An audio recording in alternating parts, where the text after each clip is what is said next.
Hi, and welcome to the daily reading for June 22nd. And it's a reading from Jesus Calling by Sarah Young, and it's Enjoying Peace in His Presence. And this is a book that we're using every day this year, so that we have 365, or maybe it's 366. I haven't counted the pages, but we'll see. Don't know if it's a leap year.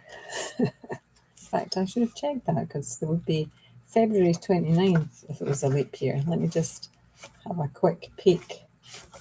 February 29th. Okay, it wasn't a leap year this year, but there is 365 readings, 366 readings in here. So I've missed February 29th. So I will have to add that later. Sorry, I'm distracted. June 22nd. Thank me for the very things that are troubling you. You are on the brink of rebellion, precariously close to shaking your fist in my face. You are tempted to indulge in just a little complaining about my treatment of you. But once you step over that line, torrents of rage and self-pity can sweep you away. The best protection against this indulgence is thanksgiving.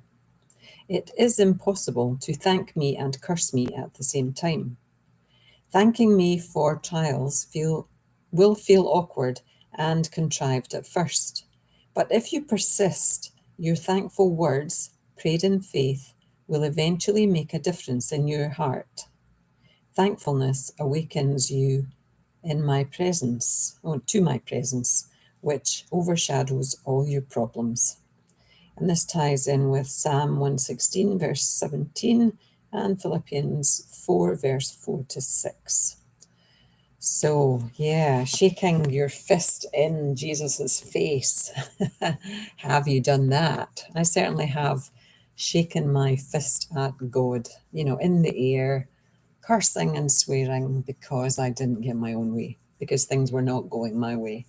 And I'm not talking years ago, I'm talking in recent times that I have lost that thankfulness and, just being convinced that something should have happened for me and it hasn't. And why would you not let this happen for me? Why wouldn't you give me this? So yes, I have, I have stepped over that line. And as Jesus says, it's impossible to curse someone and thank them at the same time. So I do live my life trying to be grateful and filled with gratitude for everything. But I fail. I'm human. I fail at it regularly still. So what does he say? The best protection against this indulgence is thanksgiving.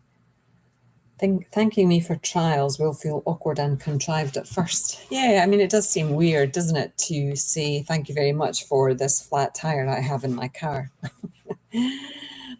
But I guess what you look at is not focusing on the flat tire. You look at thank you for me having enough money to replace this tire, or thank you for potentially this flat tire stopping me from getting involved in an accident further down the road.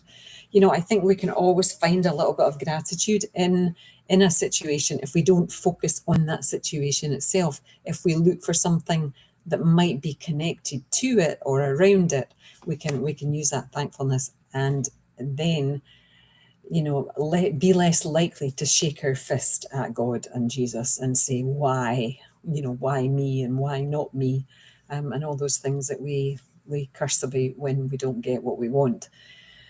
I believe that Jesus and God have a better plan for us. It's like it's a lot of it's predestined. We do have free will, we have choice, and I think that there's times where it feels impossible to make a choice. And those are the times as well that we can be thankful for having the ability to make a choice and just thank in advance of the good choice that you make. And I think that's another thing when we set our intentions that or affirmations, that we're kind of using words that imagine that it's already happened. The good thing has already happened. The reward has already happened.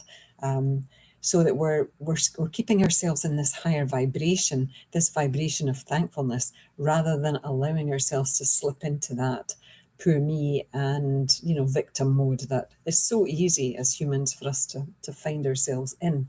And once we're in there, it can be difficult to get out. So I think thankfulness awakens you to Jesus's presence, which overshadows all our problems. So I think I'm going to try that one. I'm going to try to keep focused on that one. I do much better than I did 20 years ago. So I'm very proud of myself. But, I still have a ways to go. And that's okay. I'm thankful for having those ways to go. Namaste. Love to you all. Bye now. Bye.